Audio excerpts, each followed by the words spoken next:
Hello and welcome into Fantasy Focus. Today's show is presented by Geico. Switch to Geico, see all the ways that you could save. My name is Daniel Dopp with Stephania Bell and Field Yates here on this Friday, November 10th. Stephania, how you doing? I am doing well. I am doing well, too. Field, how about you? I am doing well as well, Daniel. We had a massive Thursday night bonanza last night, I should say. We did. The Bengals and the Ravens have a lot to live up to next Thursday night. Let's just put it that way. This game was very not exciting. We will get into that a little bit. It depends on who you root for, Daniel. That's true. That is very true. We'll get into that game in just a little bit. We're going to have a bunch of injury updates, Stephania, as well as a full preview of the Week 10 slate. But first, guys, we're wearing a couple of shirts. I was really excited about this. Stephania has one. We all have different shirts here. Just want to quickly shout this out. This is I got a shirt of Bijan Robinson with a little Robin Williams on it. It says, "It's not your fault, Bijan. It's not your fault."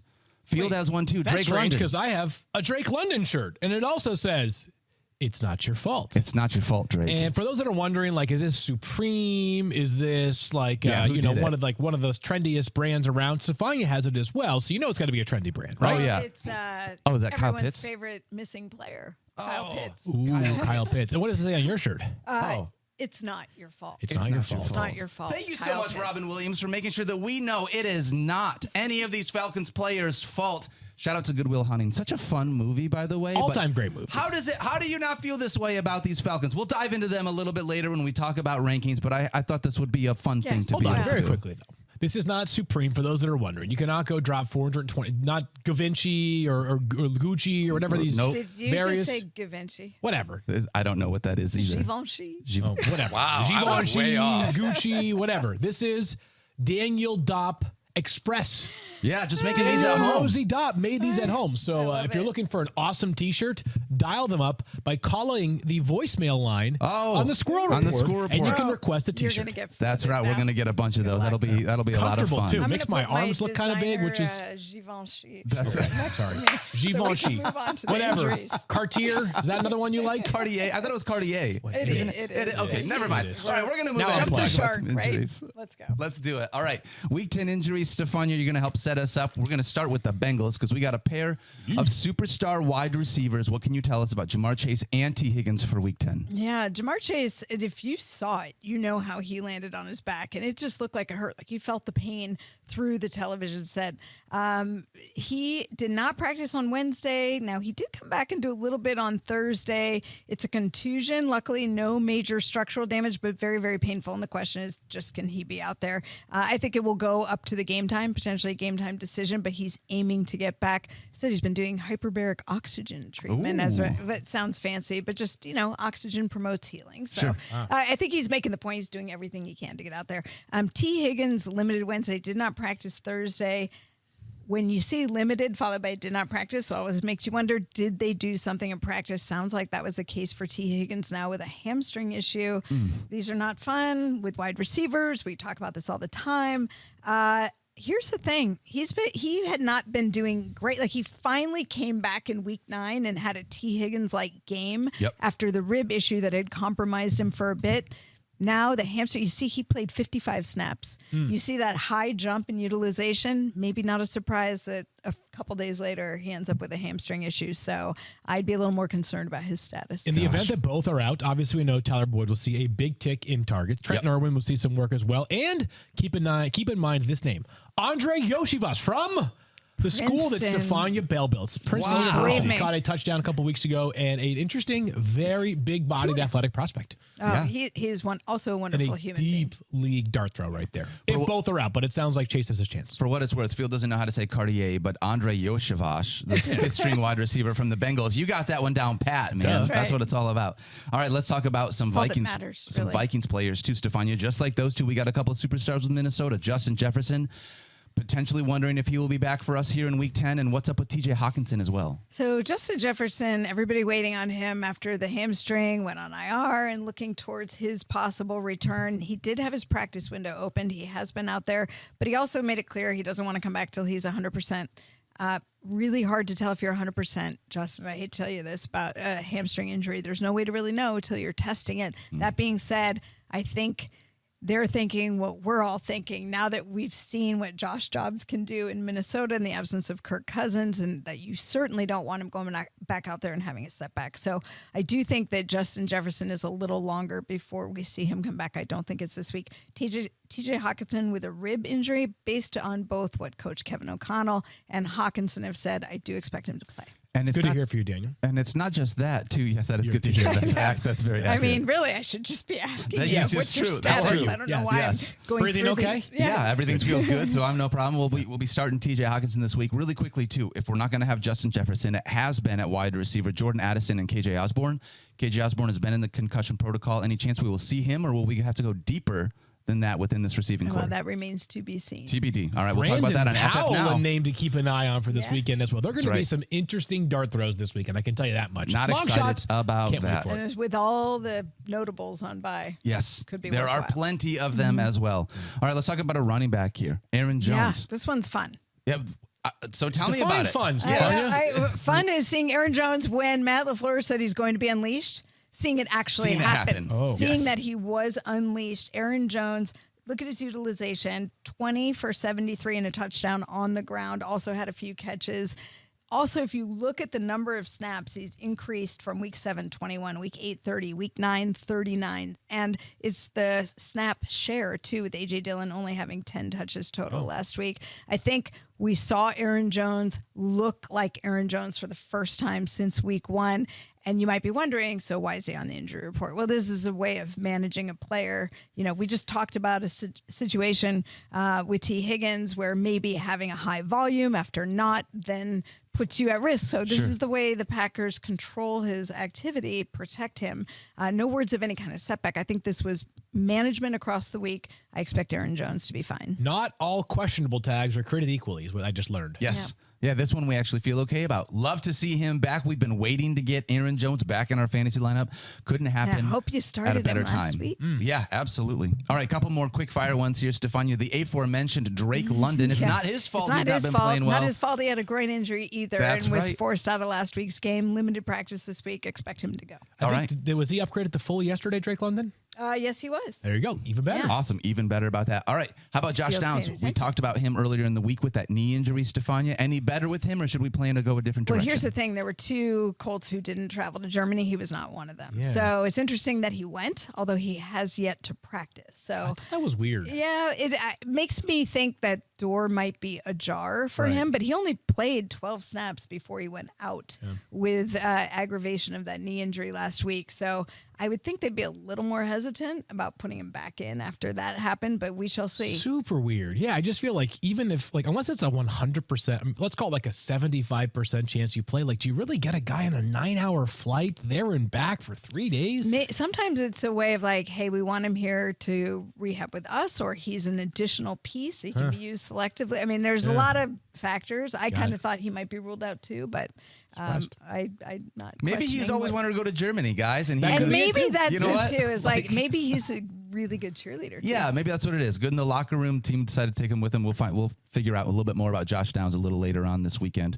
Again, check us out on FF Now, like you do every Sunday morning. Yeah. Stephania, let's talk about Nico Collins too. What can you tell us about him? CJ Stroud's great pass catcher. Yeah, calf injury. Didn't practice at all yesterday. Definitely got my eye on this one. There's not really a hint yet of whether he's going to play or not, as far as I can tell, but does make me nervous. One thing that I think is kind of a hint, you can already see this under D'Amico Ryans. You don't practice much, you're not likely to play. That's been the trend there. That's there he's are been certain doing coaches, we'll talk about one in about 30 seconds, where you can go DMP, limited on Friday, and be off the injury report. I don't think D'Amico Ryans falls in that category, so I'm with Stephania. Keep an eye on Nico Collins being unavailable this weekend. Noah Brown would see a larger role if that's the case. I just picked up And Noah Brown. Robert No, I love Woods, Nico who could- Collins. Nico, if you heard that, I didn't mean that personally. I just mean, Noah Brown's on my roster. So. Robert Woods did return to practice yesterday as well. Yep. Limited basis. So we'll see. That's a big one to be able to monitor as well, figuring that out. And Stephania, we got Ken Walker the third as well. What can you tell us about him? Third time on the injury report, third different problem. He's played through the other 2 things. I think he'll play through listed with a chest injury, but we didn't hear anything big out of Seattle. I think he'll be fine. This was the coach I was referencing, where like Kenneth Walker III could literally not practice all week, and people be like, "Yeah, I feel great about him. Going to give him 35 catches on Sunday or carries on Sunday." We really thought that there was something major, like didn't work Back to at back, all. no days of the calf, and then all of a sudden he's off the injury report, had like 25 carries on Sunday. Right. He's doing the best that he can. Know your coach. Know your coach speak. Coach speak index. Yeah. That's right. Shout out to Coach Speak Index.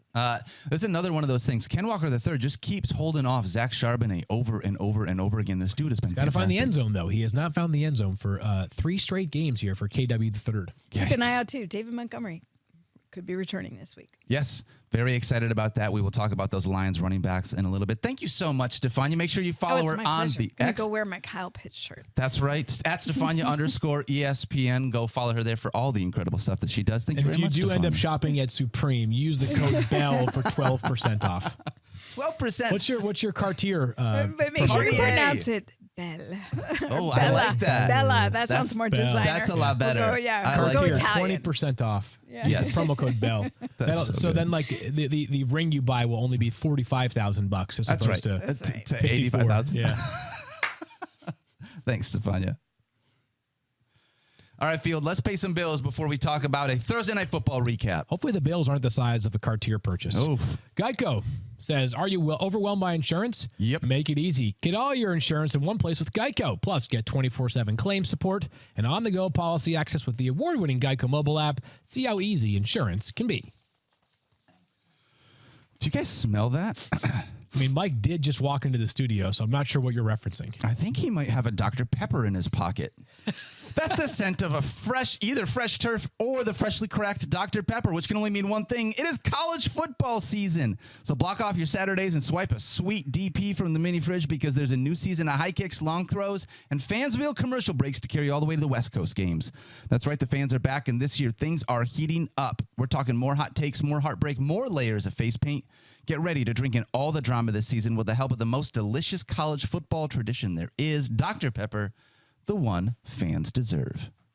All right, back here on Fantasy Focus, getting ready to break down the Week 10 slate. But first, we have a quick Thursday Night Football game. Yeah. We're going to get through this as quickly as possible. There was not a lot of fun in this one as far as I am concerned, guys. Maybe you watched And we're done. Thank you. That good was recap. it. We nailed it. The score was up on the screen. We're good. Yeah, we are. We pretty much are done. There was 16-13. one player above 11 fantasy points last night. That was, of course, Deontay Foreman with no clue. Herbert back last night for the Bears. Foreman dominated backfield touches once again. I expect Herbert back by week 11, at which point Deontay Foreman's stock will go down. And I think there's a chance that with Herbert, Foreman, and Rashawn Johnson back in the mix, that none of them are actually startable in a given week. It's going to be a fringe start for Khalil Herbert, but I think Deontay Foreman has earned enough of a role that Herbert's workload will be less than prior to his injury. Yeah, maybe. It's just tough. I mean, Foreman was a healthy scratch early on in the season. I hear you. I'm Things worried have about that changed. too. I'm wondering if it's going to be Herbert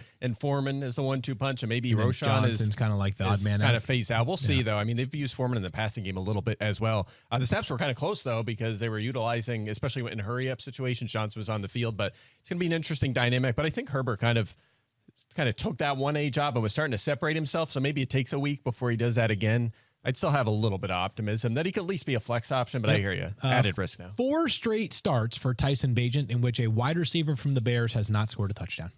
Imagine that. So Justin Fields, come on we need you back. back. And it sounds like Justin Fields has a real shot to be back in week 11. We'll ask Stephania about that early next week, but the Bears have kind of indicated that could be in the cards. Don't feel good about any of that. If you're looking at these Carolina Panthers, honestly, we talked about basically 2 guys that we were interested in. Maybe Chuba Hubbard if you needed to use a running back.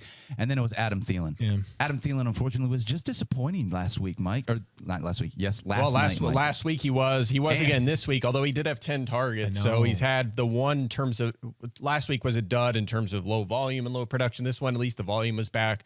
He's had so many good games with Bryce Young that I'm not super worried about this. Even the best players in the NFL have little mini slumps like this, and we didn't expect him to play at that top 5 level every single week like he was for about 6 straight weeks there. So I'm still okay with Thielen. Maybe we rank him a little lower next week, but still a guy we're going to have as a lineup lock. How many players are commanding like a 27% target share almost every single week? Right. 10 out of the 38 targets last night went to Adam Thielen. If that number is going to hover where it has been for the majority of this season, he's still going to be in my lineups most every week. I know these past few weeks have been very disappointing, but as I said yesterday in the show going into it, like what you got in the first 6 weeks from Adam Thielen was gravy, right? Like no one expected this out of Adam Thielen to begin the season, so I can't be as down on Adam Thielen as I am on guys who I took in the first 5 rounds who perhaps are underachieving. Yeah, halfway through the season, he's on the short list of fantasy MVPs for sure. I mean, in the top 5, top Best 10 values for sure. By the way, the gap kind of closed on the Panthers running backs. Chuba Hubbard in this game, 27 snaps. Sanders, who kind of picked up more in the second half,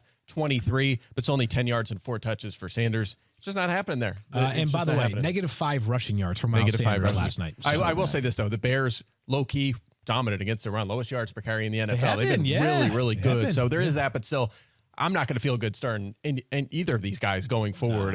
If you had to pick one, it's Hubbard, but nah, it's a mess. I think you can feel comfortable. Like, go ahead and look at the Panthers' schedule for the rest of the season, and if you have the flexibility and you need a defense, grab whoever they're playing in a given week if they're available, because that offense is just petrified. It's just terrible right now. Not good. When you look at these two teams, honestly, like just really quickly with the Bears, Justin Fields comes back. We got 3 starters on this team. It's Justin Fields, it's DJ Moore, and we're starting DJ Moore if Justin Fields is back, and Cole Kmet. For these Panthers, it kind of just feels like it's Adam Thielen. Is there anyone other than Adam Thielen? No, that's it. Yeah. Not touching anyone else. Don't love that. By the way, Eddie Pinheiro, shout out Eddie Pinheiro. Kind of put in a tough spot last night. Yeah. Not really fair. I mean, they put him 59-yard field goal. Like, that was a tough spot. It's the best field goal percentage in the NFL since the start of 2021?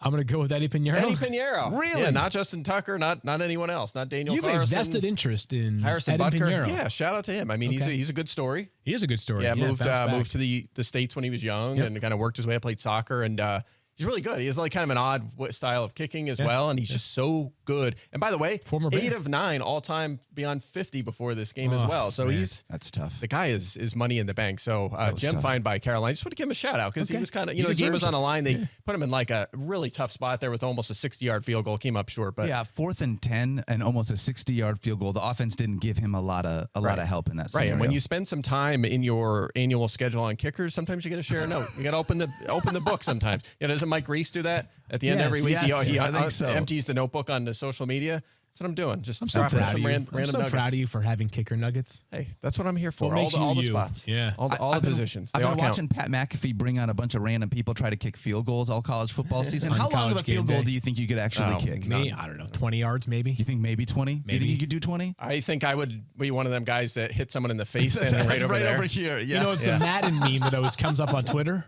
Right, where it's like, you see the visual and it's like your kick is lined up here and just goes like 45 degrees to the left. The opposite direction. It's not the length that has been bothering these people. It's the trajectory and just like the straightness of it. People just can't seem to kick a football directly in front of them in the air. It is so hard. It is very difficult to do that. I don't think I kick it right. That's part of the problem. But anyways, I've tried. I'm not good at it. Do it well. No, kicking footballs is a lot harder. I'm going to stick to projecting kickers. Yes, not playing kickers. 3 of us are the kickers. peak athletic ability people around this company. All right, back here on Fantasy Focus, Field Yates, Mike Clay, and Daniel Dopp. We are about to dive into the Week 10 preview. This is going to be the second part of our preview. If you want to check out part 1, Field and I did that yesterday, so go check out yesterday's podcast. We also talked a little bit about Veterans Day, too. Veterans Day was a very big thing happy for Veterans us. Day, by the way. Happy That's Veterans today. Day to you. Actually, it is today. Yes. So happy Veterans Day to all those out there, all the veterans. We love you guys. Thank you for supporting us and for being a part of the things that makes America great. All right, let's talk about this team. We're going to dive in. Kyler Murray is back, Field Yates. Understanding we've seen these Arizona Cardinals with Josh Dobbs under center. We saw them with Clayton Tune for a little bit. What is this offense going to look like with Kyler Murray back? I'll start with Kyler himself. This reminds me of our Week 1 conversations when so many of our conversations leading into Week 1 were, it's not so much what I know is going to happen, it's what I wonder what will happen. And specific to Kyler Murray, there is one thing above all else that I'm keeping my eyes on for fantasy on Sunday. Does he run? And if so, how much does he run? Because if he runs aplenty like he has in the past, he was a top 8 rushing quarterback last season despite tearing that ACL in early December, then you're going to have a starting quarterback available for you either on the waiver wire still or perhaps as your backup. And if you have a struggling star or you're in the thick of bye weeks coming up in the next few weeks, you might have a replacement for a Lamar Jackson or a Josh Allen, one of those guys that has still yet to hit his respective bye week. But we also know that coming off of an ACL tear, a team is likely to be judicious with Kyler Murray. That is my big observation of the weekend, is how much does he run? Because Kyler's secret sauce as a fantasy quarterback has always been that other than Lamar Jackson and maybe Jalen Hurts and one or two other quarterbacks, he's as good as there is as a scrambler in the entire league. Yep, I'm with you. The way I projected this is full passing complement. You know, he should take 100% of the drawbacks, but I scaled back his design runs. I think that's perfectly reasonable. Probably. So, yeah, about half. So I think that that moves him from maybe back end QB1 in a offense that hasn't been great so far to more of a mid-pack QB2 this week, and that's enough to have him on your bench, but not in your lineup. I will say this, though. If you're in a tough spot, you know, 3 of the best quarterbacks in fantasy are in a bye this week. They're playing Atlanta. Most fantasy points over expected to quarterbacks this season. This is a really good matchup. It's at home in Arizona, and I'm telling you, I just want to see that first run. Yeah. Give me that first scramble. I want to see it, and then I'm going to feel good about him going this forward. One feels tougher to me, Field, because of the fact that normally we would say, Stephania says this all the time, there's a big difference between return to play and return to performance, right? Yeah. I wouldn't want to start a quarterback on his first week coming back, especially a guy that is mobile like that. But given the 3 QBs are on a bye and how bad quarterback has been and how good that matchup is that Mike just talked about, it's almost like you're almost talking yourself into Kyler in spite of the fact that you don't want to. You know, if you're one of those people that when you draft a Mahomes or a Hurts or an Allen or whoever says, I'm not going to bother with a backup quarterback because the guy has 1 week of utility as long as my guy stays healthy, you might be in a pinch this weekend where everybody else had mopped up the various backup quarterbacks on waivers already. Kyler could be your option, but in a perfect world, you'd like to see it for 1 week before you feel fully confident in starting Kyler Murray. As far as the guys around him, Daniel, pass catchers. He's better, right? I mean, he's better than the other guys that have been playing under center so far for Arizona. He's a better passer than Josh Dobbs. He's a better passer than Clayton Tune. Definitely. And Hollywood Brown has quietly been one of the busiest receivers in the entire NFL this season. Over his last 8 games, 72 targets. Do the math. That's 9 per game. So stock up a little bit for Hollywood Brown and Trey McBride, who has been a top 5 tight end over the past 4 weeks, even with a relative down week last week. But as Mike told us, the Browns were the best defense in terms of limiting opposing tight ends in the NFL this season. So not a major surprise. General stock up for every pass catcher in Arizona. Those are the 2 that we care about the most. Yeah, I'm curious to see what happens with McBride. Although Zach Ertz had a pretty good, actually a really good target share with Kyler Murray. Obviously, Ertz is on IR, so you would expect McBride to step right in there. So different scheme this year from what Kyler's been in the past. We'll see how that works out. But obviously, Josh Dobbs loves throwing to tight ends. He does. Yes, he does. So, we'll see if that transfers over to Kyler Murray. Kyler Murray still available in 50% of fantasy leagues on ESPN. Yeah. I think a worthwhile stash. And the Cardinals could very well have their running back this week in James Conner. Yep. The team did open up the practice window for Conner on Wednesday. The team released Tony Jones yesterday. Not that Tony Jones was some huge part of their offense, but when you are trimming your running back room by 1, it might forecast that you're going to beef it up by another by Saturday afternoon at 4 p.m. Eastern time. Conner was a top 23 running back in each of the first 3 weeks. He got hurt in his 5th game of the season, but in his 4 full games, 60 touches. James Conner is what he is in this very quirky game that we play when it's really hard to figure out what a guy is going to do from 1 week to the next. James Conner tends to be pretty darn steady, Mike. Yeah, I'm with you. It is a tough matchup. The Falcons have not a lot of rushing touchdown to a running back this season, so that is tough for sure. But I like what I've seen from Conner this season. He got off to a really hot start. Played 4 full games, was RB21 those weeks. 5.4 yards per carry, which is outstanding. 16-plus touches in 3 of those games. 70-plus yards in all 3 of those games. His 2 touchdowns. So he's been really productive. He's kind of what we hoped for, maybe a little better than what we hoped for coming into the season. And now, of course, this offense should be better. Also, Amari DiMercado probably going to miss this, probably out as well. Yep. So, you mentioned Tony Jones out. They'll probably bring someone back in to be the 3rd running back. But they cut Damian Williams from the practice squad as well. Yeah, exactly. So I think they bring someone back, but it should be Conner and Ingram probably is the 1-2 punch. Conner should probably play a pretty big role in his return and should be in lineups. I love that. I would love to have James Conner back. He's one of those guys I've been waiting to get back into my lineup and feel like you said it. Not the most sexy of guys, but someone that when you need a guy to be able to fill in, he does a little Jason bit of everything. Kelce. Exactly. Right. He's not Jason Kelce. In terms of That's sexiness. True. That's right. Or Travis, right? Because Travis won. No, sexiest Jason athlete is one of the Jason's finalists. A final? I don't know. For Sexiest Man Alive, according to People magazine. Okay. Did you see that Taylor Lautner got Sexiest Podcaster Alive? I thought that was incredibly disrespectful of the 2 of you, but we can have that debate on a different show. That's ridiculous. What about the comedy category? We won that. We got won that. Okay, we brought that one. We beat out, what's that guy's name? Matt Rife or something? Yes. I don't know. It's confirmed. Matt Rife. My wife says he's very attractive. Okay. Yeah. That's Noted. what it is. All right, that's fair. Let's move on. Talk about the Colts running backs. Yeah, I don't know, Matt Rife. I'm going to look it up, though, when I get home. He's handsome. Colts running backs. We got a situation here where last week it feels like we finally, Mike, saw this table turn into the Jonathan Taylor show. We've been waiting to see it not be a split backfield, unless you're a Zach Moss manager, in which case you were hoping that stayed for longer than what everyone else did. But it looks like this is the Jonathan Taylor backfield. Yeah, now. I think so. I don't think Moss will go away completely, and he's going to irritate us with goal line carries occasionally, and he's going to have some big plays and score some touchdowns, and maybe have some deep league flex appeal. But Taylor did take some control last week, 75% of the snaps, 18 carries, 5 targets in that game, 23 touches. He's 6th in the NFL in touches over the last 4 weeks, and that was with Moss more involved earlier on, not last week, but before that. So Taylor playing New England. They've allowed a running back touchdown 7 of 9 games, which adds some appeal here. I think he's now back in the RB1 conversation where, again, I think Moss is now reduced to more of a flex and a deeper league sort of format. Well said by Mike there. Germany game, of course. Can't wait for that one on Sunday morning. Yeah, that'll be fun. That's right. Super early again. Not really a whole lot else to add. Yeah.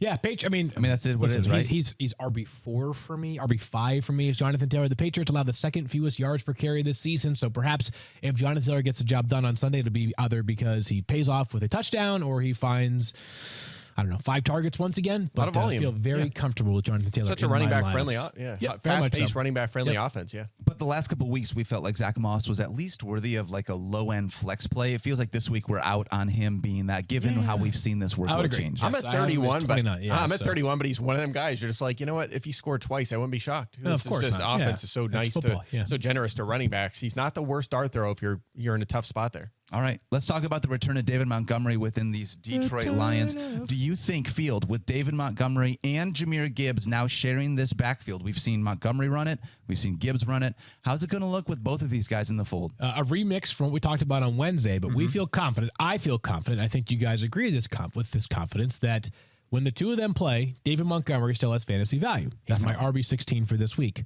What we don't know is whether when the both of them play, Jahmyr Gibbs will have fantasy value as well, because prior to this David Montgomery injury that he just came back from, Gibbs did not have value, at least much value, when he was playing with David Montgomery. But David Montgomery had a significant snap share edge, a significant edge in terms of carries. He did not have the edge in terms of targets, but he scored all the touchdowns. Jahmyr Gibbs did not score any of the touchdowns with David Montgomery on the field together. What we're going to find out is, has Jahmyr Gibbs impressed the coaching staff enough that he has earned a bigger role? As a result, his value goes up. Montgomery's value probably goes down a little bit. I have David Montgomery as RB16. Jahmyr Gibbs is RB21, Mike. Yeah, a lot of times when there's a veteran situation like this with Montgomery and then the flashy rookie that was a first-round pick, it's always like, come on, get the vet out of the way, and give us more touches for the rookie. But just eye test, just runs alone, just focused on carry so far this season.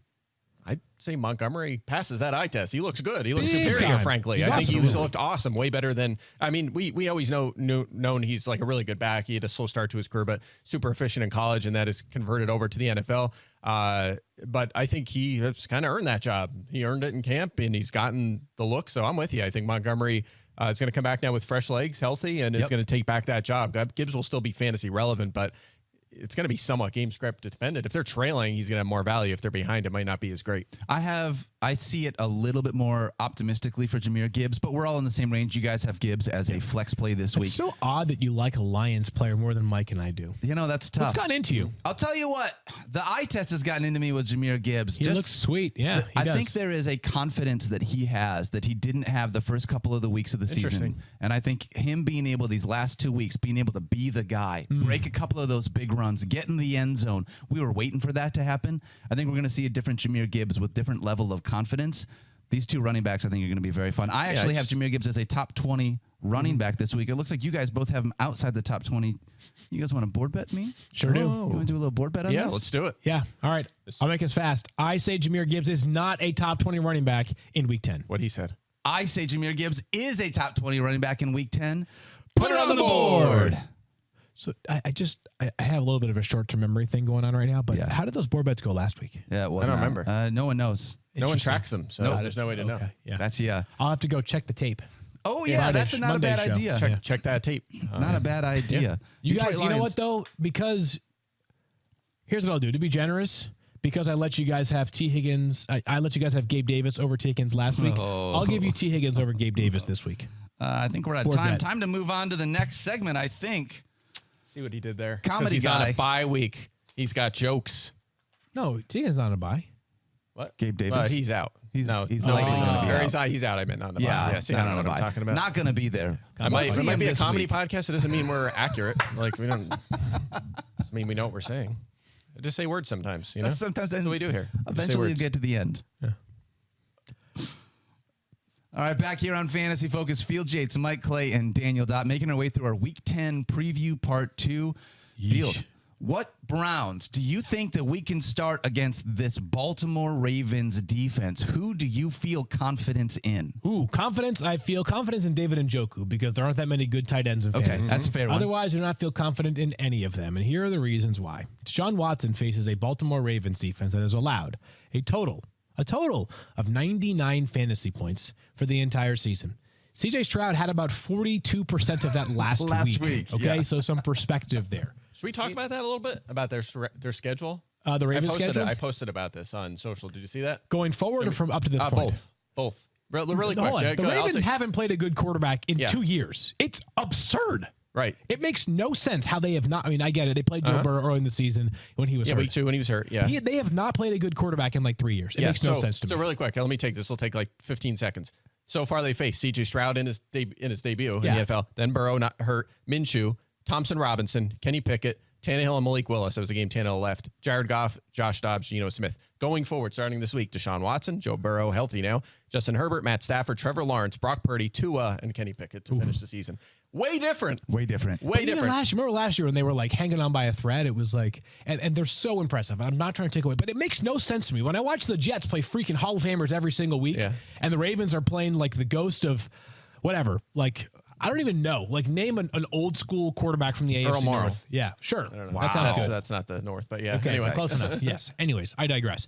But still, they're nasty on defense. And Deshaun Watson has not been great so far this season. I've got him as quarterback 24 this week. Amari Cooper faces a Baltimore Ravens defense, and perhaps the side of the quarterback play, but they've allowed the third fewest points to opposing wide receivers. I have him as wide receiver 25, though. I noted this last week. 4 of his 5 highest yardage totals this season have come with Deshaun Watson. So Cooper's still close on that wide receiver 3 radar for me. And was it you that maybe you already said this? Was it you that just said he's had over 100 air yards in every single game? Mike likes the air yards. Is that Mike's stat? Was that a you stat? Yeah, you guys love air yards. I can tell you love air yards. Well, no, I mean, I'm just saying, like, that means he is getting looks and usage in this offense. And the Ravens have also faced the second most pass attempts this season because teams have to throw on them. So I'm optimistic about Cooper, and I think the Ravens, their defense is very good. They have plenty of talent on that side of the ball. They're going to be good, but sometimes teams put up historic or elite numbers because of the schedule. Like, it's just a factor, right? There's a difference between playing Sean Mannion or Patrick Mahomes, right? Absolutely. And like you see that in the schedule. So I think the Ravens defense will come back to earth a little bit. I like the over on Watson's pass attempts this week, and I think I'm not going to start him. Don't get me wrong. Like, I'm not going that far, not in this matchup. But I think that the Ravens defense will start to see come back to earth. Do you recall when the Patriots in Tom Brady's last season were 8-0 to begin the year and the defense was the MVP of fantasy football? Exactly. Man. And then all of a sudden it was like, they started to play not pumpkins. 100%. And it came back down to earth in a pretty dramatic way. And by the way, you can only play who's on your schedule, right? Yeah, it's not no one's controlling it. Yeah. If Baltimore had like average defensive numbers, with that schedule, be like, this is going to be a problem. Right. Yeah. They're dominating. So I still think there'll be a problem for opposing offenses, but not to this extent. I don't think we have to be concerned that they're just going to like hold to it at 85 yards or something. You know what I mean? Yeah. I'll ask Mike this about the running backs. Is it the Kareem Hunt job right now because of the goal line utilization, or is it Jerome Ford job because of the overall volume? Or does it not matter which one of these running backs it is against this Ravens team? I would say flex at most. Okay. I think that Ford's a guy. He's coming off a career high 25 touches last week. So I'm going to take that to the bank all day long. You get that much usage, you're the preferred guy. So we did downgrade a bit for the matchup. The Ravens not as dominant against running backs as they have been passing games. But Ford is the preferred guy over Hunt here, I would say. You said you were going to take the over on pass attempts for Deshaun Watson. Your playbook comes out every single week. One of the best things to be able to read here. Your sports betting playbook, also a big thing here. Is that out right now? Yeah, we have the fantasy playbook and the betting playbook. If it's not up now, it will be up very shortly. Now, as of the time of taping this. So. Speaking of betting, if you are watching this on TV right now, or if you're listening to the podcast, or watching on YouTube, or whatever you like to do with Fantasy Focus, however you consume us, 6 p.m. Eastern time, Let's go. Friday night. ESPN Bet Live debuts. It's kind of it's Daily Wager, but it's rebranded. 6 p.m. Eastern time on ESPN too. That's right. Bigger and better. So I'm not on the show. Are you guys on the show? I don't know. I do not believe Waiting so. for my schedule. All right, We'll so see. those guys might be on it. I have been on the show in like a year and a half, but these guys are on like 4 or 5 times a week. Daniel hosts the show often, so if you want more of these two, which I don't blame you if you do, 6 p.m. Eastern time tonight. Go check it out. Joe Fortenbaugh, Tyler Fulgham, Aaron Dolan.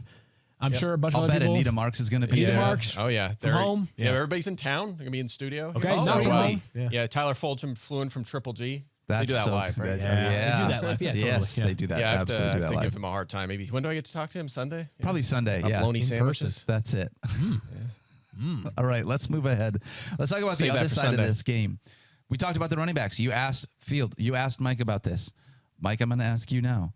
Other side of this. Do you like Keaton Mitchell? Do you like Justice Hill? Do you like Gus Edwards? How are you looking at this Ravens running back room with the way that it's been utilized the last couple This weeks? is tough. I mean, I totally get it. This is one of them conversations we argue about all the time. Like, how do you bench a guy that just scored all these did all that? touchdowns? Like, we had this with Gabe Davis with 4 touchdowns in a row. How do you bench him? We've had these conversations before. Devon Achan, right? I mean, everything you did earlier this season. It's like, how do you...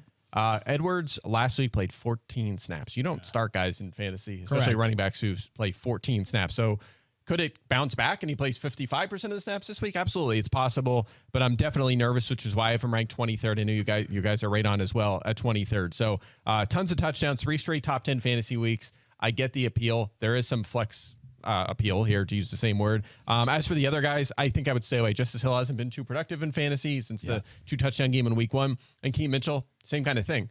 Huge game, didn't play much yet. And by the way, added to the injury report yesterday. yeah, and as well. who knows if he's going to play? we'll That was a monitor that hamstring, one. right? So that's a red flag for injury. sure. So we're just going to have to take this down. We'll see. If Mitchell's out, that helps Gus for sure. But this is a tricky 14 one. snaps. What a crazy number. Yeah. 5 this is a touchdowns tricky over one. his past 2 weeks. Absurd. Yeah. I would say if you can stay away, you do that. Yeah. But if you have to pick one, it's Gus Edwards for another week. Wow. Keaton Mitchell, the number 2 added player over the last 7 days, because people are like, you know what? How do you not roster a guy like that at least? 4 important teams on a bye. There were so many randos added this week on waivers. Are we still in on this Gabe Davis roller coaster, guys? I think I'm the one that's usually standing in line. Are you guys standing in line with me? How about we ask you? Yeah. How you feeling now? Yeah. Here's the thing. Gabe Davis is one of this. There's just so much ebb and flow with his game, right? When he's putting games together, I like being able to try to follow it. When not, I understand why there's a reason, especially in this offense. I'd rather play Dalton Kincaid than play Gabe Davis. Yeah, you know what? I figured this out for you, Daniel. You play a lot of daily fantasy.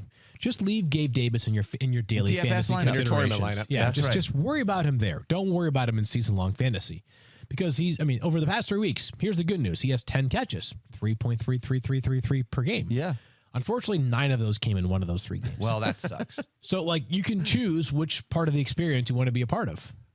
I think maybe you're right. The DFS setup, and then I'm just going to stay away here. So wait, are you stripping him of 49er status then? No, he's not a 49er. No, if you're he's not, going to be traded to the 49ers, probably for a compensatory pick at some point, right? I think he's going to go replace MVS in Kansas City when he retires. That's the future. Good probably. one right there. So what you're saying, Mike, is that he's even a notch below, and that's a reasonable take. No, I'm to asking have. you that. I mean, I'm from 30th, so I still think he is a 49er, which No, I think means he's we're a starting him 49er, anyway. Yes, Yeah. because what I'm fearful of is that he goes 0 catch, 9 catch, 1 catch, and then he has 12, and I tell you don't start him. That's exactly how it's going I to think work. he's Against the Broncos on Monday night. Yeah, I think we all have him ranked in that wide receiver 3/flex range. He's a and niner. you just pray because, to your point, his last 5 finishes 7th, 84th, 88th, 9th, and 108th. He could be a week winner, or he could completely crush you. Do Nothing that in the one middle. more time. Do the 7th. 7th, 84th, 88th, 9th, 108th. So he was either top 10 or outside the top 80. Yes. We have a more preposterous finish coming up in just a couple of moments that I can't wait. If you think those Gabe Davis numbers are appalling, wait till I give you one in about 5 minutes from right now. Oh, wow. I'm ready for that. All right. More I ridiculous. can't wait. Yeah. All right, not just Gabe Davis, though. Field, how you feeling about James Cook? Because we've been seeing him, unfortunately, trending the wrong You said the direction as same well. thing. When you said that, we both went like this. I have him as RB17. You know why? Because I like James Cook a lot as a player. Me too. He's really, really talented. He's super efficient. Yeah. And yet he does not get nearly as many carries, nearly as many targets. Certainly it's not going to get that much goal line work as well. Over the past 7 games, how many rushing touchdowns do you think Josh Allen has? 7 games, the rushing last touchdowns. 7. 5. 6. Wow, really? 6. That's more than I would have guessed. Yeah. So, I mean, if he's accounting for nearly 1 per game, not too many teams run for more than 1 rushing touchdown per game. So I just don't think that James Cook is nearly as likely to get into the end zone as we would like him to be. He has just 2 touchdowns so far this season. So while I really like the player, I can't go any higher than number 17 in my ranks. Yeah, I'm with you. By the way, we talked about this earlier in the week, and you asked me a question which I didn't have an answer to, which I do now, which is the Broncos' run defense. Most fantasy points allowed to running backs this season, over the last 4 weeks, 9th most. So, so it's not as bad. I think one of them was the Jets game as well. They had a big running game against them as well. So that long run. They're moving more toward the middle over the last few weeks. So I wouldn't say this is a great matchup necessarily, but who knows? We don't know which Broncos D is going to show up. Maybe it is, but nonetheless, Cook just not getting enough volume. It doesn't have much of a ceiling, and the floor's been low lately. There's a lot of reasons for concern, which is why for a guy that's playing as well as he is still, in a great offense, by the way, is still like a borderline top 20 option. Yeah, it's very frustrating because I love James Cook. I talked about this earlier on in the week. He's so explosive. You see him with the ball in his hand. He looks so good out there, but they're using him between the 20s. He's not a guy that's getting goal line touches. He's not getting touches inside the 5-yard line. And without more passing game work, and some of that passing game work, in all honesty, even though I'm frustrated, I don't want to be too frustrated because it's going to the other guy I like in this offense, which is Dalton Kincaid. There is a part now where at least Dalton Kincaid, now that we've narrowed it down to 1 tight end, very usable top tight end. He might be a top 5 guy this week, actually. I think he's your new Bills Binky. You think that's who it is? You had a nice run with Gabe Davis. I think it's time to move on to Dalton. Dalton? I think I'm fine with that. Kincaid's his reception prop this week is 5.5. Wow. That's a pretty generous number for a tight end. And I mean, he wasn't even doing much earlier this season, but he's had that. I think he's had 5, 6, and what did he just have 9 or pound something? The over something or what? Like that. I'm staying away from that one. It's too high for me to get to bet it. Not enough headroom. Yeah, it's too high, but I also am not going to bet against it. After I sell this shirt off on eBay, I'll have a lot of disposable income, and maybe I'll bet it then. By the way, quick update. The Bengals have begun their practice right now as we are recording this. Okay. And Jamar Chase is back out for his 2nd straight day. No T. Higgins. All right, yeah. So I did scrub T from the projections last night in the rank, so not feeling optimistic. Trent Irwin. I know you mentioned earlier in the show. Trent Irwin, sneaky, deep play. Deeply he play. might be added. A lot of volume last time. Team's out. Yeah. How much? I think he had 9 targets or something, right? All right, I'm going to go at him right now. No, Field, stop. You're not allowed to do stuff in the middle of the show anymore. Last time you did that, you left and never came back. Then he got suspended. Oh, yeah. All right, let's talk about 49ers and Jacksonville Jaguars. Guys, this one feels like a lineup lock palooza. 49ers and Jaguars. It does, yeah. Let's start at the quarterback position, Field. We got no Patrick Mahomes, no Tua, no Jalen Hurts like we've talked about. Yeah. Would you rather play Brock Purdy or Trevor Lawrence this week? Ooh, man, that's a great question right there. It's a close one. It is very close. I have Trevor Lawrence ranked 2 spots ahead of Brock Purdy, but that tells you how I feel about it based off my reaction right there. Brock Purdy this season, I know, what's crazy is this team scored 30-plus points in each of their first 5 games. They've scored exactly 17 in their past 3 games. All losses, of course. Been a slump. This Jacksonville defense is pretty legit as well. Lawrence I have ranked higher than Brock Purdy, but I'll be honest with you. Both of these guys, there are reasons for optimism and then reasons for some pause here, right? Trevor has 1 multi-touchdown game in his last 7. Brock Purdy, by the way, this season has 5 games with exactly 1 passing touchdown or fewer. So, is there some risk involved? Sure is. This defense, very good for San Francisco. I think they're going to be pissed off this weekend after 3 straight losses and not holding up enough. So, I have Trevor Lawrence 10, Brock Purdy 12, but Purdy feels like the safer floor to me. Trevor Lawrence, if you need someone. Yeah. Well, just because I feel like he always can get you to 12 to 15 fantasy points. I guess Trevor Lawrence can do that too. I don't know, Mike, which way are you on this one? Well, this is what's interesting. Neither guy has shown upside this Right, year. that's the problem. Purdy has 1 weekly finish better than 9th. Lawrence's best weekly finish is 8th. So and that was week 1. Yeah. That was. So I think he was 9th last time, but that was it. Otherwise, it's been kind of 15th or worse every week. So bad, yeah. Been good. But if you want to pick one, I mean, if you're trying to break the tie here, I do have Lawrence just ahead because I think he's better and he's played better. Purdy hasn't been that good the last 3 weeks. If you had to pick one, Jags 6th most fantasy points to quarterbacks. The Niners have allowed the 5th fewest despite facing a ton of volume, top 5 in pass attempts face. So maybe that pushes you towards Purdy if you want to play the matchups. But I think Lawrence is just a better player, which is why I would lean slightly that direction. Yeah. And it's in Jacksonville, too. All right, well, we got a bunch of skill position players in this one field. When we're talking about Christian Kirk or Calvin Ridley, we've been going back and forth all season long. I think both of them are starters here this week. Do you prefer one over the other, though, even though both of them are starters? Not by much. I have Ridley 2 spots ahead of Christian Kirk because he's the more of the upside play out of these two. But Kirk is the way steadier option, right? He has at least 5 targets in every game except for week 1, in which he was a non-factor for reasons that I think the Jaguars probably regret reflecting on it. But Ridley has been up and down. However, his target volume has been better than you might realize. At least 7 targets in 6 of his 9 games, which the catches have not always aligned with the targets. I understand that targets are a lot better when you actually haul them in, but the volume has been steadier than I think people who roster Calvin Ridley probably feel.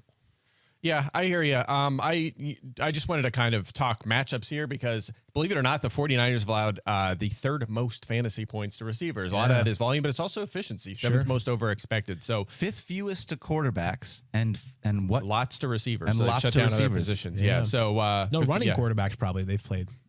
Yeah. Think about it. Very few running quarterbacks. Yeah, you're right. So it actually it could be a high volume game for Ridley and Kirk. Yep. And the corners have been a problem for San Francisco to some extent. I think that's part of why they got Chase Young to help with the pass rush and take some pressure off the secondary. You see that all the time. So, by the way, Charvarius Ward, there it is. Mooney. Call him Mooney. It's easier.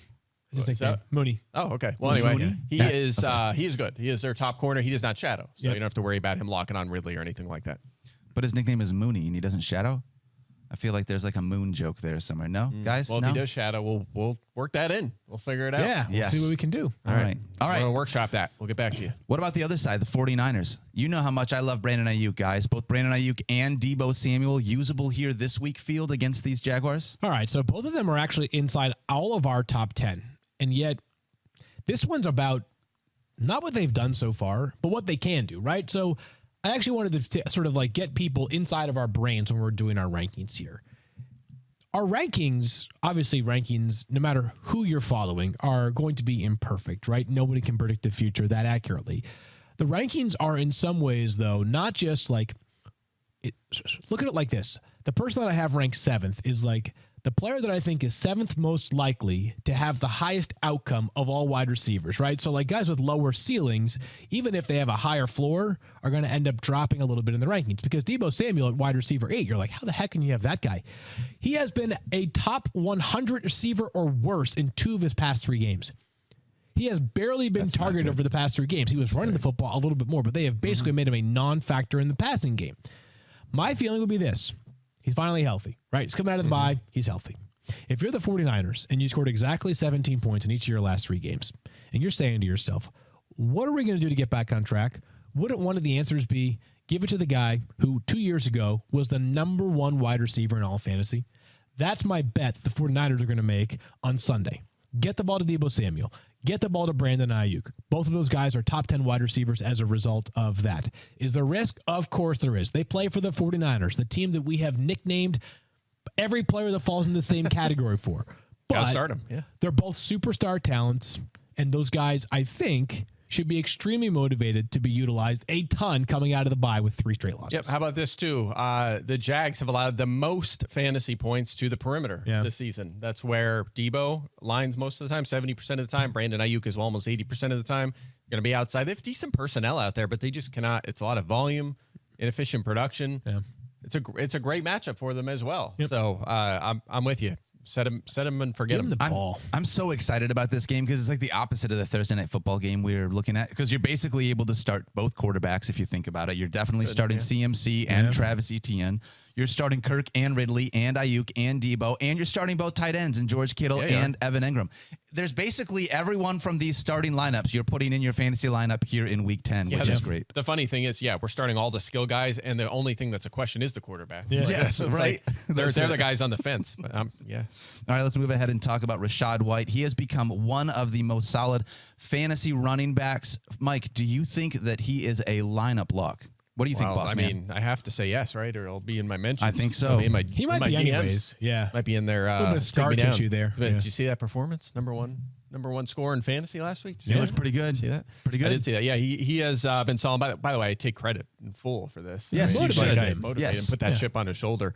Look, he's been productive. 3 straight top 12 fantasy outings, 11th in points this year, 16th on a points per game basis. He has, a lot of receiving production. Second at running back in routes, receptions, and receiving yards. He's caught 33 of 34 targets. 33 of 34. Yeah. One target has not been caught this year. That's exactly right. That's the craziest efficiency of all time. Yeah, he's been awesome. When Baker's gone his way, it's been converted. It's dump off city. Yeah, which is like running backs have a high catch rate, but like you saw Chicago last night, it was like, obviously I'm watching Roschon Johnson a lot. I liked him as a prospect. It was like, man, like they're throwing it to him, but it's not catchable. Yeah. Like, it was just a mess. He was frustrated too. So that's an impressive stat by White. He's been reliable, productive. The efficiency as a runner has not been there. It doesn't matter when you're seeing all this volume. So 17 catches on 17 targets over his past 3 games. Yeah, fire him up. He's just one of them. Not super exciting, just fine RB2s. And the competition behind him is weak. There's nobody. There's not a lot of threats there. I might be one of the shakiest running back rooms in the NFL. It's kind of why Mike ranked him that way at the beginning of the season. It's funny how that works. Yeah. And that's also why we liked White as a sleeper in fantasy all offseason, because he just didn't have threats in that backfield. Speaking of sleepers, Cade Auton. Field, do you think Cade Otton's a sleeper tight end position? Well, 21 targets over his past 3 games has me intrigued. At least 6 in each of those 3 games. And I mentioned this earlier in the week. I think he's a good football player. Like, I think this is a talented dude. So between the efficiency of Baker this season, 275 passing yards or 2 passing touchdowns in 6 of his 8 starts, between the fact that this team hasn't been able to run the football effectively, so they do throw the ball a lot, and just the recent volume for Cade Auton, kind of in. Yeah, 6th in pass routes among tight ends this year. Yeah. And that's, at first he wasn't producing, and then all that route running, being on the field, being open, has led to targets, and now he's been fantasy productive. So I'm with you. I have him 15th, so not a must start, but he's definitely a streaming option. All right, let's talk some Raiders. Okay. We had a big conversation earlier this week. Let's revisit a little bit. Jacoby Myers and Davante Adams, given all the coaching changes, given the way that this offense has run, we're going to have Aidan O'Connell under center field. Yates, how are you looking at both Jacoby Myers and Davante Adams in this one? All right, so Adams, of course, we have lowered expectations, although I did offer some glimmers of hope earlier in the week, talking about how maybe playing against a zone-heavy defense will actually be good for Davante because the quarterback won't automatically see, the equivalent of Jalen Ramsey or Charles Woodson in their prime, and say, okay, I can't throw the ball that way, right? Yep. And he's Davante Adams, still commanding a massive target share. But I have him as wide receiver 19, probably the lowest I've ever ranked Davante Adams, because I don't think I was even ranking him in like his first and second season in the NFL when he was a bust. It's just crazy to think. Yes. People wanted to run him out of town in Green Bay. That's how much he struggled out of the gate. So keep that in mind when you're talking about rookies right now that maybe aren't hitting their stride immediately. But Jacoby Myers has seen a bit of a dip. 6 targets over the past 2 weeks. 6 total. So he's my wide receiver 32. Bad matchup and low volume is not often a recipe for having a player inside my lineup. Mike, this is tough. 2 Aidan O'Connell starts. He has 9 targets in his other 6 games. He has 9 targets per game. Yes. Crazy, right? 9 targets, 6 catches, almost 62 yards, almost a touchdown per game in those other 6 games. With O'Connell, 9 total targets, 4 catches, 71 yards, no touchdowns. Bailed you out with the rushing touchdown last week. You might get that here or there. You might get him even throwing a touchdown at some point this season. He's known to do that. But, I'm very worried about this. I moved him all the way into 34th. Again, this is a guy that was producing as basically a top 10, top 12 receiver when Jimmy Garoppolo was healthy and playing well earlier this season. But again, you talk about, I know it won't be necessarily manned up all the time, but there's a reason the Jets have allowed the fewest fantasy points to receivers, the fewest to the slot, the fewest to the perimeter. They are still outstanding in that department, and we have to adjust and move these guys down a rank. So Adams a little lower, Myers a lot lower. Yeah, the reason why the Jets don't man people up is because everybody's good. So like we can just play our guys. We don't care who it is. We'll just play them. It'll be awesome. They're like Carl Lawson when he was with Cincinnati, one of the best edge rushers in the NFL. Healthy scratch. Will McDonald, their first-round pick, he get on the field. Yeah, he's barely playing, too. Yeah. They're just stacked. They are stacked. And Quinton Williams hasn't had a sack this season, and they're still dominant. Yes, they are. Sacks can be overrated, though. I agree with that. The Robert Saleh, I'm with you on that one. Yeah. By the way, you mentioned this. Check out your fantasy playbook. Check out your betting playbook. Yeah. But Jets always make it onto the Shadow Report. Another one of the things that is always worth reading here. So make sure you go check out Mike Clay's Shadow Report every single week. They make it easy. It's just like I start with tough matchups. Who's playing the Jets? You just need that reminder. That's where it's it starts. I don't have to write a lot. Just say, here's who's playing them this week. Downgrade them. Next week, week 11 or 12, the Jets play the Dolphins, which might be the best sort of like individual matchup positionally in the NFL this season. That's going to be fun because Dolphins wideouts versus Jets corners. I remember there were times where I would, I would like tweet about Tyreek Hill and why he's so hard to shadow, for teams to shadow, because he moves around the formation and makes it really tough on defenses. And I actually was at that point, Casey Hayward was one of the best corners in the NFL, and they were in the same division. So he would play against Kansas City and Tyreek twice a year. And I was like trading messages with him. He was like retweeting what I was saying, because like he would shadow number ones. People are like wondering why he doesn't shadow and shut down Tyreek. It's not his fault. Yeah. Like, it's not your fault. That's not your fault. Like, It's not your fault.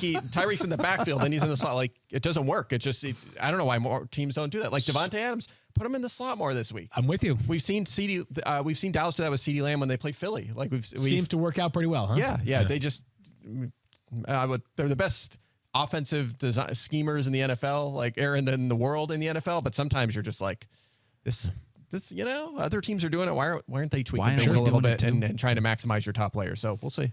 I want to ask you a question, Mike. Do you think that we're wasting our time by stashing Quinton Johnson, waiting for this to become a thing? No, I don't think so. I mean, he's coming off a matchup with the Jets, right? So they just played the Jets. Yeah. So he had a down game before that. He had 4 for 50. Was starting to trend up a little bit. The playing times there. First round pedigree. Really good, high scoring, pass heavy offense. And he's maybe the number 2 target. Yeah. He could be the number 2 target soon. Worst case, number 3. Not in lineups, but yes, on benches. Yeah, Josh Palmer, by the way, Brandon Staley was non-committal on him returning at all this season. He didn't say it wasn't going to happen, but he also didn't guarantee that it would happen. So keep an eye out on that one. This is a tricky one. Yes, there are a lot of underlying metrics that support keeping Quinton Johnson on your roster, and that's where I am going to land for right now.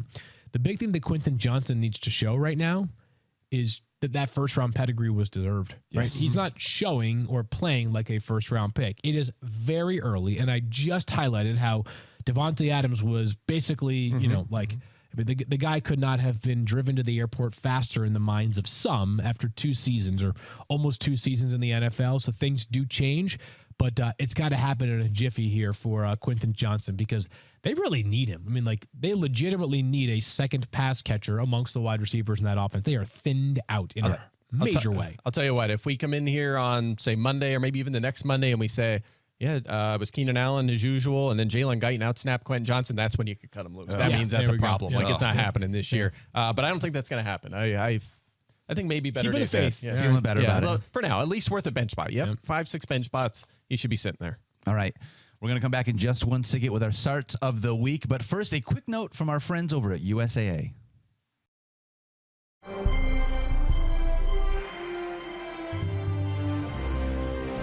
Thanks to all the veterans and troops out there who go overseas and protect our right to play football and protect the freedoms of everybody.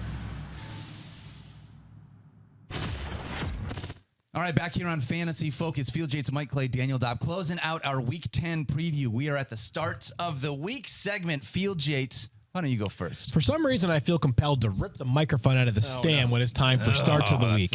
And sometimes you just feel like doing something that is objectively crazy. And all the indicators tell you right now to not be in on Bijan Robinson, right? I mean, the coach is having these 6-minute filibusters that make absolutely no sense to anybody, probably the coach himself included. And yet, Bijan Robinson, 11 carries and exactly 11 carries in his past 2 games, is going off on Sunday. It's a homecoming weekend for Bijan Robinson, going back to Arizona, where he is from, where he was a dominant high school football player. And I think that Arthur Smith is starting to hear all the people out there that are saying, what are you doing, you big goofball? Give the guy the ball. He's your best player. And I think Arthur does that. And then he comes out on Sunday afternoon after the game in which they win, and he says, you're welcome. Specifically to me. Bijan Robinson goes off on Sunday. You heard it here first. He gets a touchdown. I really want that to be the case. Can I be honest about that? So I think you're right, too. Yeah. Listening to Arthur Smith speak about it, too, it almost seemed like a different guy this week, maybe a little humbling experience last week. And I'm not sure. Yeah, maybe. I have started, this is when I know that things start to become like a real issue. I've started to hear from people unsolicited around the NFL that just kind of asked, does he realize what he's saying? Mm-hmm. Yeah. So I think this is the turning of the tides. Yeah, I do too. My favorite Falcon stat so far this year is that Jonnu Smith And could Darrell Hodge have as many carries inside the 5-yard line Until as this Sunday. John Robinson? Until this Sunday. He has one more than us. Yeah. It is awful. All right. His explanation was just essentially that there's plays designed for him, but it's a read. And if it's not, the read's not there, he goes to John Smith or someone else. But you have to still manufacture the touches for these guys. It shouldn't always be a read. Like No, there's context we're not the defenses are like, guys. should we cover Darrell Hodge or should we cover Bijan? Like, yeah, they're going to cover Bijan. That's What's why. going to be funny is, what's going to happen is Bijan's going to end up like not getting a single goal line carry this weekend, but he's going to score like a 47-yard touchdown. Yes. Yeah, probably. He'll have We're three like, everything's outside the fixed. 20. Yep. And fantasy people will be of like, course. we're good. Okay. My start of the week. Am I next? Yes, you're next. How about this? Taysom Hill. Hey! He is startable now. He's in a role finally where we can get consistent production out of him. 3 straight games with at least 16 fantasy points. Handled a career-high 42% of the design runs for the Saints last week, plus had a pass attempt, plus had 5 targets. He now has 9 or more carries in 2 straight, 5+ targets in 3 of his last 4. Top 2 in the entire NFL in expected touchdowns, 3 straight weeks. He's second on the NFL. He's actually left touchdowns on the table so far this season, Scary like by a large margin. So perhaps even better days ahead for Taysom Hill. He has cemented himself in this offense with a big, consistent role. I don't think that's ever been the case for him. It's always been a roller coaster of how he'd be used. If, naturally he'll have 1 touch this week. But, of course, let's hope not, because it looks good over the last month. It has looked so fantastic. I think part of this for me is emotionally getting over all of the scar tissue that I have from past. Oh yeah, I might Taysom regret Hill. what I just said. Right. There's no doubt. But at the same time, it's like he's doing so much right now. I got to trust him at this point. And tight end is so bad. He's definitely going to healthy scratch on Sunday. Stop, we didn't feel like we have enough space for a game plan. We're going to use Jimmy Graham this week. He's up.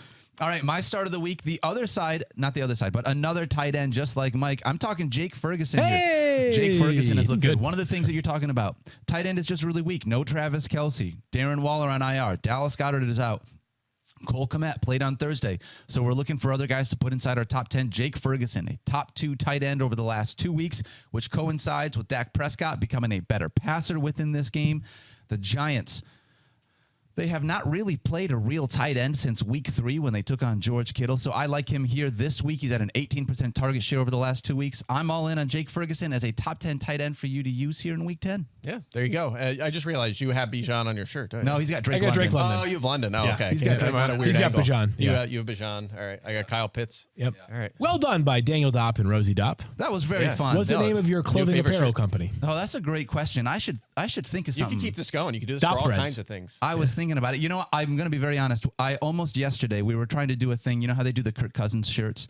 I had a whole bunch of pictures of you, including a very good shirtless one that Field and I were going to wear as like an homage to Mike Clay because you weren't on the Thursday podcast like Kirk why did you Cousins. do that? No, you should. Well, you should have because surprised me. I started going on this. I got too many shirt ideas. I'm trying to figure out how to make some fun make your It's a own shirts. burgeoning brand. business. It's going to That's be. right. You're going to retire from fantasy football and just make clothing instead. I want all the I think you should leave themed shirts. I am Okay? in There's on so making a much bunch potential. of those. There's That's so right. much potential. Hey, happy Veterans Day to all the veterans out there. Amen. We love you guys. We love everyone that watched the show. Thank you for hanging out with us. Good luck you this Monday. week. See ya.